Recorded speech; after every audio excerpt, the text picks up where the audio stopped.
Mr. Russell, thank you deeply so much for being here in Zona Franca channel. My name is Alexander, and what I do is try to promote the rock music in the Peruvian community.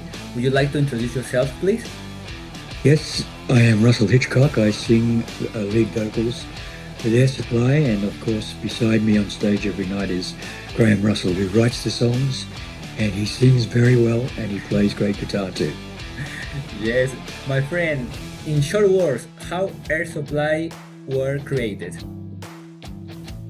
I was in a production of the musical Jesus Christ Superstar in 1975 in Australia, and on the very first day of rehearsals I met Graham Russell, and one of those things, we just clicked, became instant friends, and only about 2 weeks after we first met, we started to work together on some of his songs. The production ran about 18 months, so by the time it was over, we'd had formed Air Supply, recorded an album and a single, for those of you who know what they are in the old days, and we had a #1 album and single in Australia. We then went on the road with Rod Stewart in Australia and then the United States.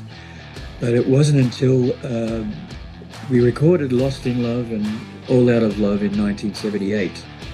But it wasn't until 1980, when they were released worldwide, that Air Supply made its mark in the world, way back then.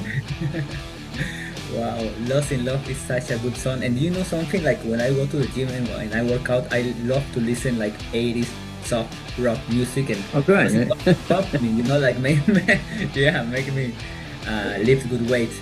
My friend, of course, in all these years that you are in the music industry, of course that you had some ups and downs, and by the downs you learn from it. So what are some advices that you would like to say to the new bands that is coming out nowadays? Well, I say this all the time. First of all, you've got to be ready to be rejected, because it's going to happen. It happened to us at the very beginning. We were told in Australia that nobody wanted ballads. They wanted AC/DC and Midnight Oil and stuff, which is great. We love those bands. So you're going to be rejected. Providing you have the talent, and if you do, then the rest of this is going to make sense. Be persevering. Don't take no for an answer. Make yourself realize that you are good, because confidence is a big part of the business. You can act like you're great. Inside you feel like you're not, but as long as everybody else thinks you are, for the time being, that's a good thing. And most importantly, I think, is surround yourself with good people, good managers. Certainly good legal advice is very important. We did what a lot of acts do in the beginning. They sign with the shiniest, you know, take this and you'll be a star, and we'll give you a car, you know, be a star. And we found out very early on that we were represented by people that weren't good. It cost us millions of dollars at one point. So good advice is probably the most important thing. Also enjoy what you do. Every night for 50 years that we've played, we go on stage and we love working, we love being in front of an audience. I love being on stage with Graham and the rest of the guys in the band. Have fun, you know. If it's not fun, it's not worth anything. That'd probably be the best pieces of advice I can think of off the top of my head right now. Thank you so much for the answer. Actually, when you started Air Supply, or when you started doing music, there's a time that you said, this is enough, I cannot do anymore, or you said, no, I'm gonna do it, I'm gonna live by doing music? Well, after we came back from Rod Stewart tour in North America and Canada, we'd played to thousands of people every night in Madison Square Garden, the Forum, the Astrodome, the Superdome, baseball stadiums, and you think that you're good, you know. Yes. And we came back to Australia and we found out we weren't. Well, they didn't think we were good. Yeah. So we had to basically start again, because we were ignored, especially by the media. And Graham went to South Australia and he wrote some songs, including Lost in Love. I went and stayed with my sister in Melbourne, which was very embarrassing, of course. But, you know, my family's always been very supportive. And I after a week or so, I called Graham and I said, maybe we should think about what we're doing. And his first words out of his mouth were, no. We have the songs, we have the singers, we have the talent, we're going to do this, we'll start again. So we did start again. 1978, we recorded Lost in Love and the one that All Out of Love.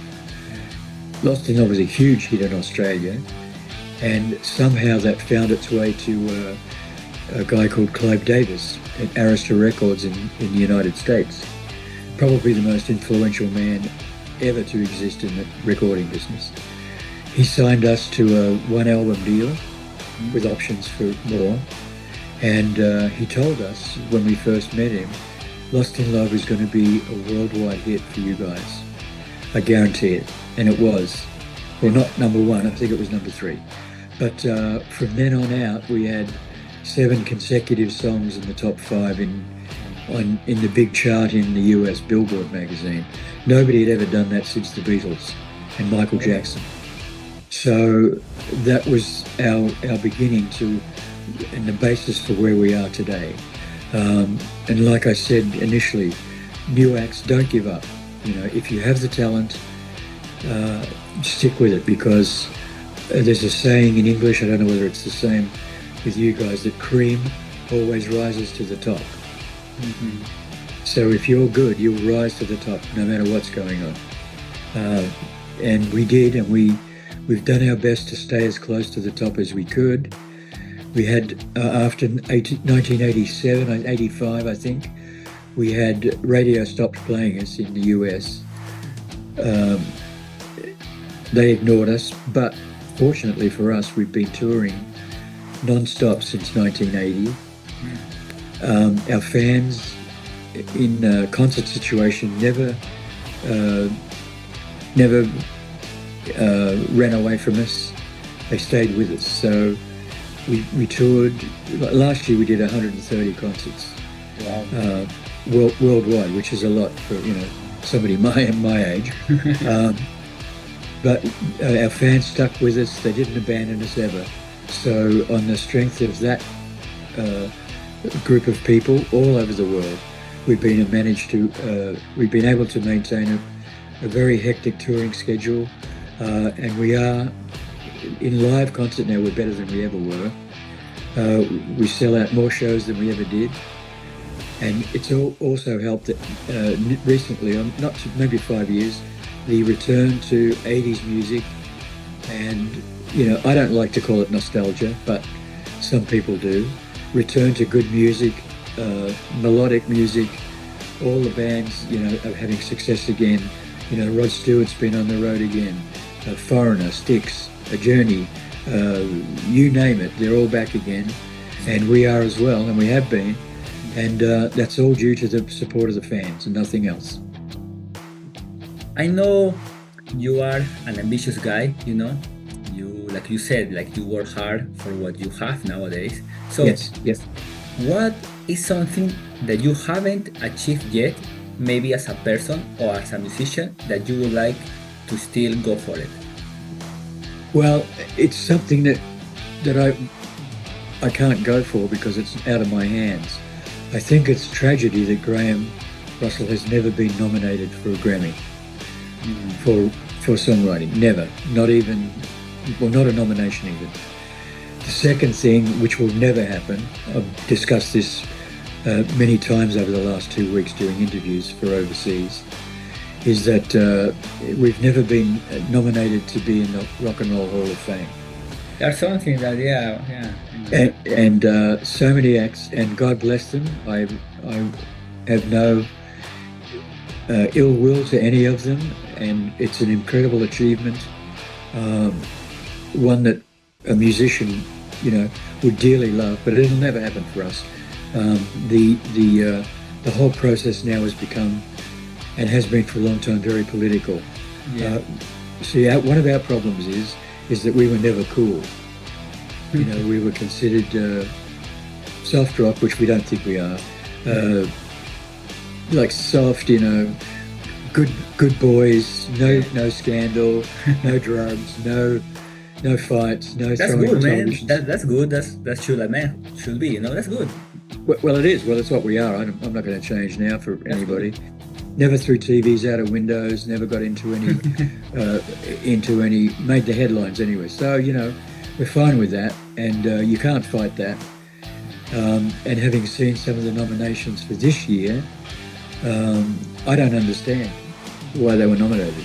I've never heard of 2 or 3 of them, which maybe is my fault. But you know, Rock and Roll Hall of Fame means you've been in the business for more than 20 years.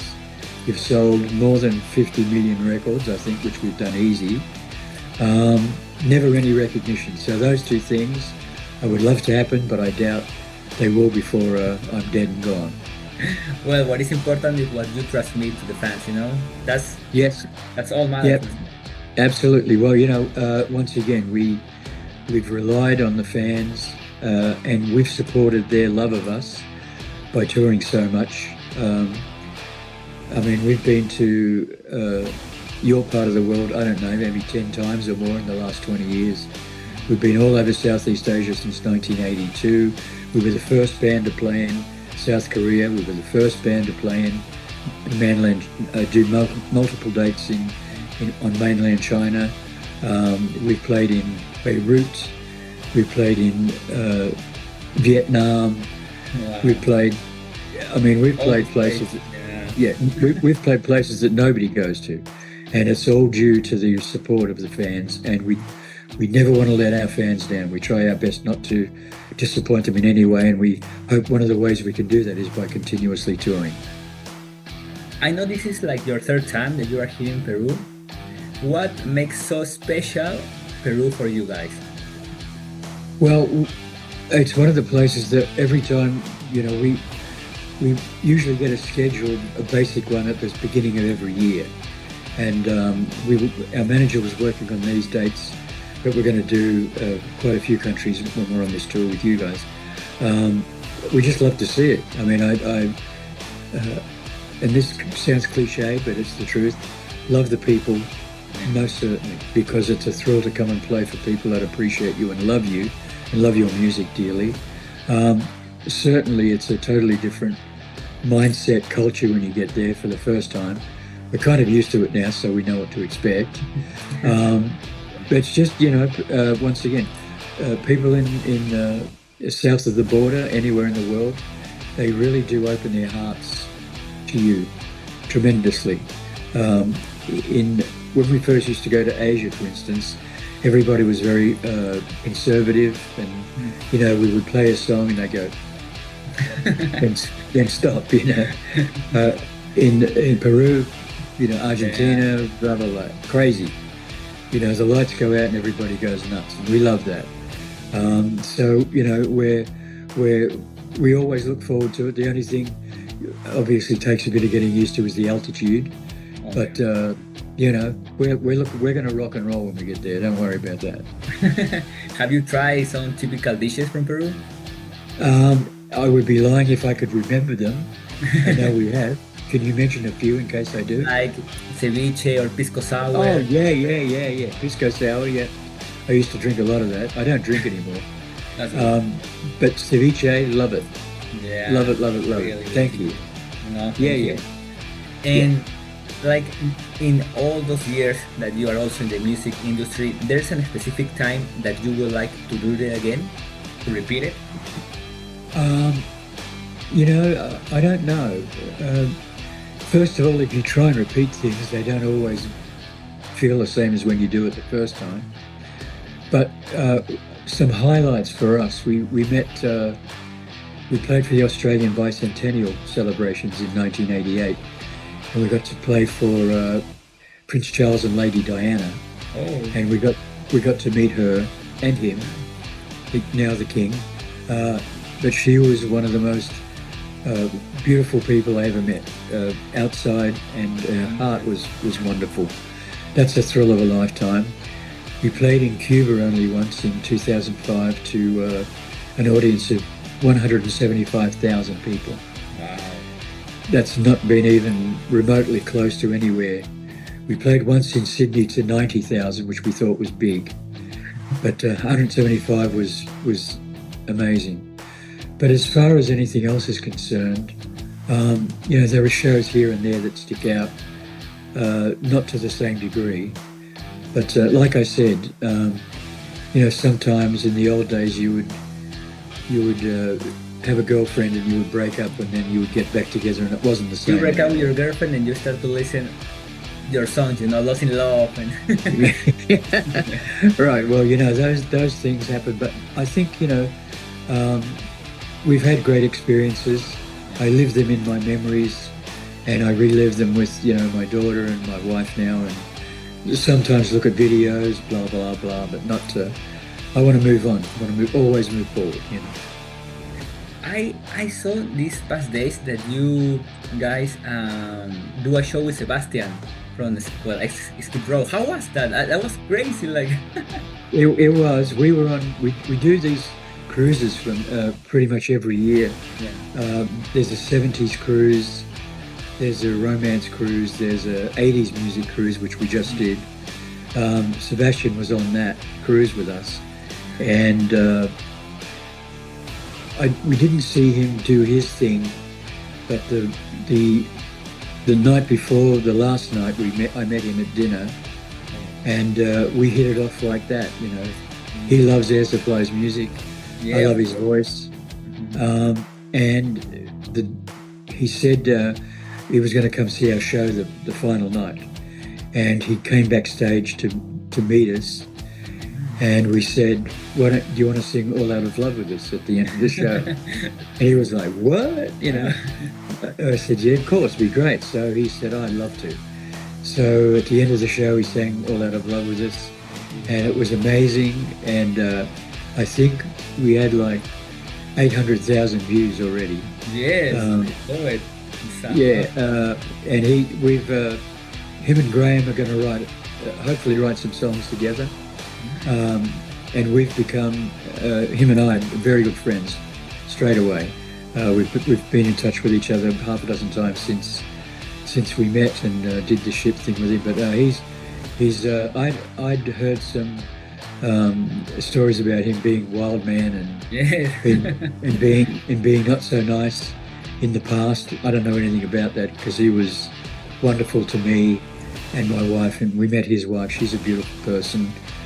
We had a great time together, and he's actually on tour in Latin America at the same time we are. Oh. So we're gonna try and see if we can hook up somewhere, but yeah. I'm not sure of the schedules. But love him to death, and certainly gave us a great boost by having sung with us, and hopefully I know he appreciated working with us for sure.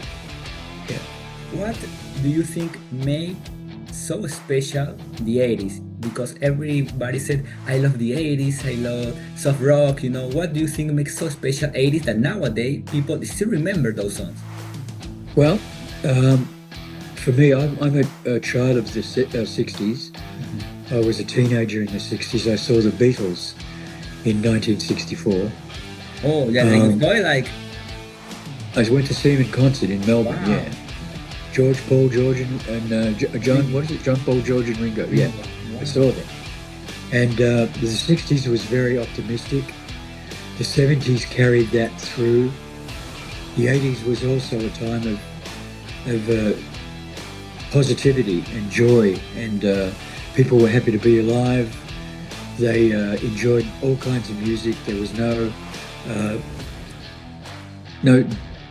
genre that you had to like and you couldn't like another one. You could like everything, which we did, and a lot of people do. The 90s came, and then with grunge, Nirvana, more aggressive music, more I don't care about you attitude from musicians. Basically, it changed, and even the camaraderie between music acts. Like we knew AC/DC in the early days. We knew the guys from Midnight Oil in the early days. you could like each other's music and you wouldn't be criticized for it by your own people or by your own audience. That went away. So now if you didn't like Metallica now, then you're crap. And I know people like meeting Sebastian Bach. I know some other heavy metal guys that they used to say, please don't tell anybody that I like Air Supply because we'll get criticized. So I know those people. We're good friends to this day. That went away. And of course, it's, I think deteriorated is a bad word, but I'm going to use it. Music has deteriorated a lot since then. But people have joined for the 80s because it was such a great time.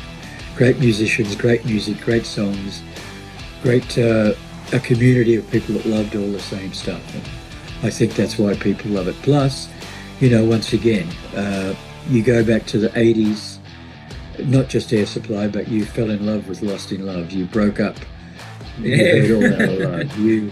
You loved Making Love Out of Nothing at All because it made your heart feel good or sad or something emotional, And this is something that I have always in my mind, a question like, you wrote those amazing songs, like how did you do it? Like you lay down in your bed in total peace, or maybe you went for a walk, like how was it? Well, I can't answer directly because I don't write songs, but I know that Graham, he's a great observer of people. He'll sit in the airport and watch couples and see how they interact, or he has a huge property in Utah. I think he has 1,000 acres that he belongs to him. He goes for walks out with nature, and he has deer on his property and lots of raccoons, lots of wildlife. So he goes out there to clear his mind and absorb what's around him. He gets in, and he said this in many interviews with me, he gets inspiration from anywhere. It could be a lady with a baby, could be a couple crying, having an argument, or embracing, or whatever. He just looks and he observes, and he incorporates those in his songs. I don't know what other people's processes are, but I know that's what he does, certainly.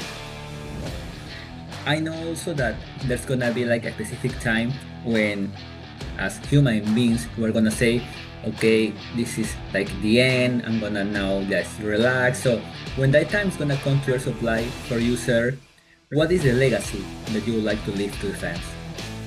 Well, it's funny you should ask that. When we first made our first record in Australia, and they gave us a 45 record. Mm-hmm. There used to be 45s, kids. Wow. They handed it to me, and I said to Graham, this is forever. We will come and go, we will die, our grandchildren will come and go, and they will play our music to their children, and their children's children will play that for them.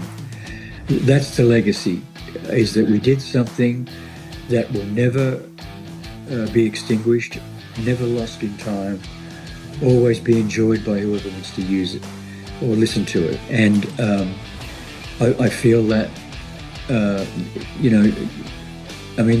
once again, the Beatles just had released a song with two members that have been dead for years. That new piece of music will once again last forever. Like Please Please Me, Love Me Do. Look at the compositions of Beethoven, Bach, Tchaikovsky. Hundreds of years later, it's still being played. That's the legacy. Nice. Thanks so much to hear that. Well, This is the last question, my friend, and I want you to be very honest. It's a little bit hard, but let's see. If you have one day left on the earth, with which artist, dead or alive, and what song, any kind of song like pop, rock, jazz, whatever, you would like to play with? Yep. I would love to be with two people, Paul McCartney and John Lennon. Yeah. I would like to listen. My favorite song ever from the Beatles is "In My Life." Oh, that's mine too. Really? I played well. I sing that for my father's birthday like 5 years ago. I love that. Ooh. Look. Hang on, I'll take you. This is my house, or some of it. Oh. Oh, you have that. Oh, wow. And this is my my wall. Wow. Down the stairs. But that song, real, like so much knowledge over there. Yes, that song, and also I Will. Oh, I Will. I love you. Yeah, that Paul McCartney song. And I would be happy to have time to spend with them and just not necessarily talk about music, but life and what it was and what it is, and that'd be awesome. I'd be happy. I'd die happy if that happened. I saw him like once when he came here to Peru. He came twice. I saw him the first one, and yeah, I mean, I think that like Paul and you, sir, like you did so much to the music industry that maybe you didn't notice, or maybe you do, but for us, at least for me, that I'm seeing you, like it's a dream come true, you know, because like I said, I always see you in the DVD, CDs when I was a child. You know what I mean. So I mean that's very kind of you, really. Once again, you're saying beautiful things about Air Supply and me, and I love that. We have our place, you know, in the music history and our legacy, whatever it is. But you know, I go. Well, first of all, I went to see the Beatles, which was unbelievable. I've seen McCartney 4 or 5 times, and I went to his last show went to Baltimore, and he played for 3 hours. Didn't leave the stage at all. One glass of water I saw him take, that's all. And I just sat there again going, wow, you know. I've seen the Eagles a couple of months before that. You sit there and you listen to how beautiful they sound. Impeccable singers, songwriters, musicians. And you go, wow, man, this is just unbelievable to me that I've had the honour and privilege in my life of seeing this act live and McCartney live. I'm going to see the Rolling Stones again in July. I'll feel the same way. I've seen AC/DC 3 or 4 times. I get the same feeling. I'm just in shock. And before I was in music, I was a fan. Yes. And I still am. You know, I'm overwhelmed when I see people live. When I see them personally, I was in at an award show some time ago, and I saw Phil Collins, and he was maybe about 6 feet from me, and I was too scared to say hi, because I always think, because of the way I feel about myself, I think he's going to say, well, you suck, or I don't know who you are, which would be humiliating for me. I've been in, say that, yeah. Well, I know, but I don't want to take the chance. But I have been, you know, I've been lucky enough to meet, Olivia Newton-John several times. Keith Urban, I've met a few times. Of course, now I want to remember, I can't.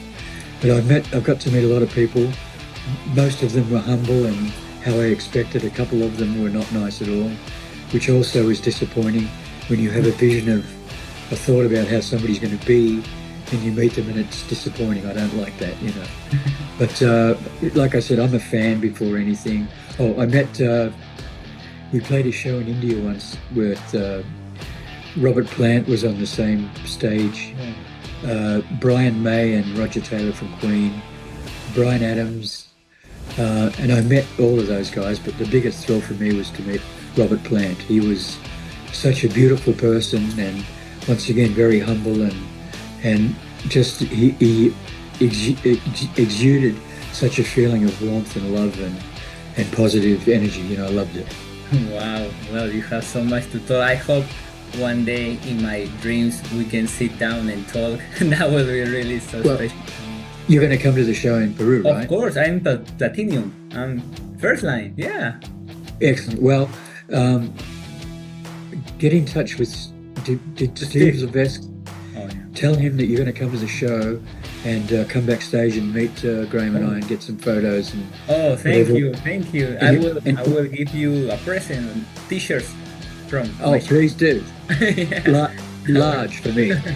Thank One you. large and one small for my wife. I will. Don't worry. I will. Really. And really. and I was going to say something else. Yeah, whoever you want to bring back, be my guest. Just my mother and my father. That's all, man. Excellent. That's all. That's all. Excellent, man. I look forward to seeing you. Thank you. Would you like to invite all the Peruvian people for the day of the concert, please?